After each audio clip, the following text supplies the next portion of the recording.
Bonjour, donc aujourd'hui on se retrouve pour une troisième vidéo sur le chapitre de la trigonométrie.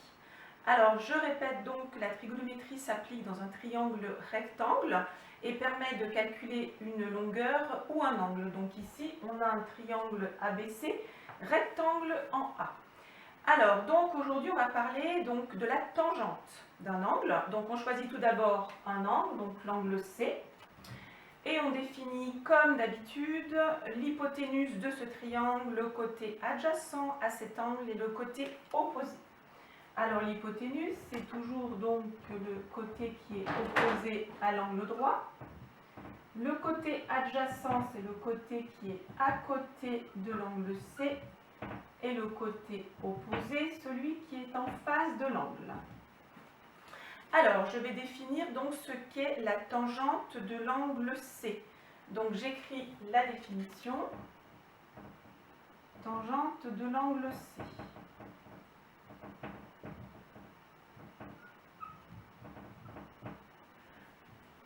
Alors, c'est la longueur donc du côté opposé à cet angle divisé par la longueur du côté adjacent à cet angle. L'hypoténuse n'intervient plus dans la formule de la tangente.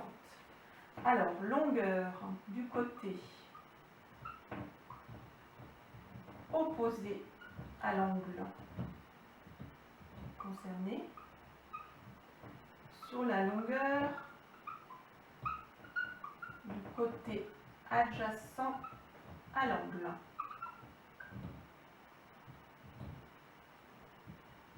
Alors, c'est-à-dire dans notre exemple, la tangente de l'angle C. Donc la longueur du côté opposé à cet angle, donc c'est la longueur AB. Et la longueur du côté adjacent à cet angle, c'est donc le côté AC. Voilà, donc dans un exercice, soit on vous donne les deux longueurs et il faudra calculer la valeur de l'angle, soit on vous donne la valeur de l'angle, un côté, et il faut calculer le troisième côté. Donc on va se retrouver pour un exemple sous forme d'exercice pour calculer la mesure d'une longueur.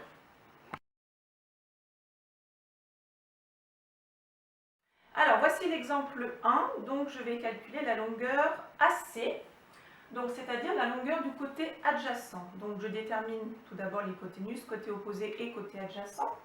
Donc l'hypoténuse, le côté qui est en face de l'angle droit. Côté adjacent, à côté de l'angle, on parle de l'angle C, et le côté opposé qui se trouve en face de l'angle C. Alors, j'applique donc la définition de la tangente à l'angle C. Donc, tangente de C. Alors, donc, c'est la longueur du côté opposé divisée par la longueur du côté adjacent. C'est-à-dire la longueur du côté donc opposé, c'est-à-dire AB, et le côté adjacent AC. Alors, je remplace par les valeurs que je connais. Donc, tangente C de l'angle C, c'est-à-dire 30 degrés, égale donc la valeur du côté AB, 7 cm, divisé par AC, que je ne connais pas. Alors, pour résoudre cette équation, je vais donc appliquer le produit en croix.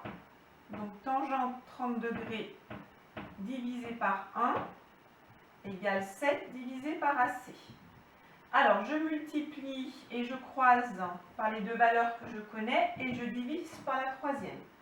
Donc, AC est donc égal à 7 fois 1 divisé par tangente de 30 degrés. Et donc, sur la calculatrice, je tape 7 divisé par tangente de 30 et je trouve environ au dixième 12,1 cm. Voilà donc la longueur AC que l'on cherchait au départ.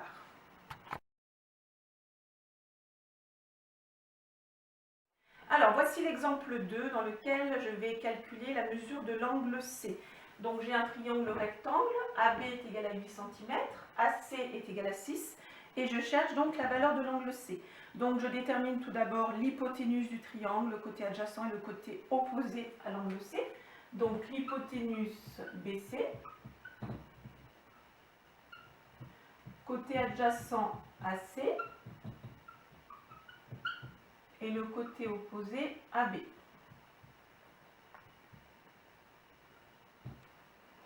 Voilà, donc j'applique la formule de la tangente de l'angle C. Donc tangente de l'angle C. Alors on a dit donc la longueur du côté opposé. Donc le côté opposé, c'est donc le côté AB, et la longueur du côté adjacent qui est donc AC. Je remplace ensuite par les valeurs de l'énoncé.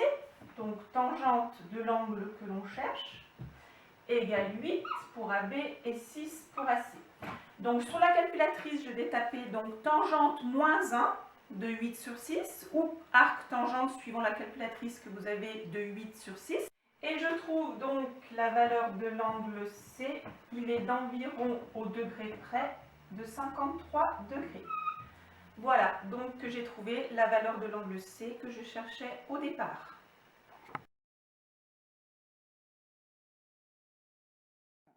Alors, je termine cette vidéo par un moyen mémotechnique qui va concerner donc les 3 vidéos que j'ai effectuées sur la trigonométrie.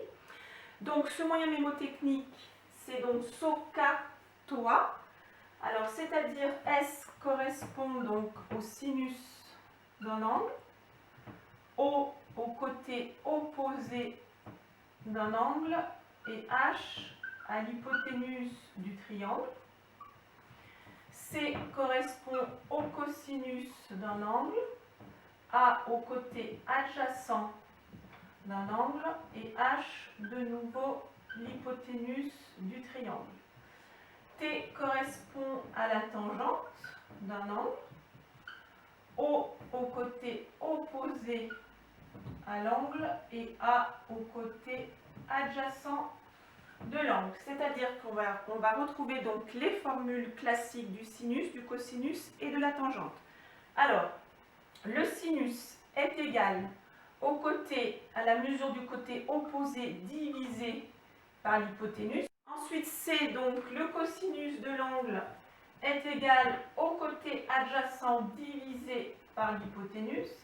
Et comme on vient de le voir dans cette 3e vidéo, la tangente est égale à la longueur du côté opposé divisé par la longueur du côté adjacent.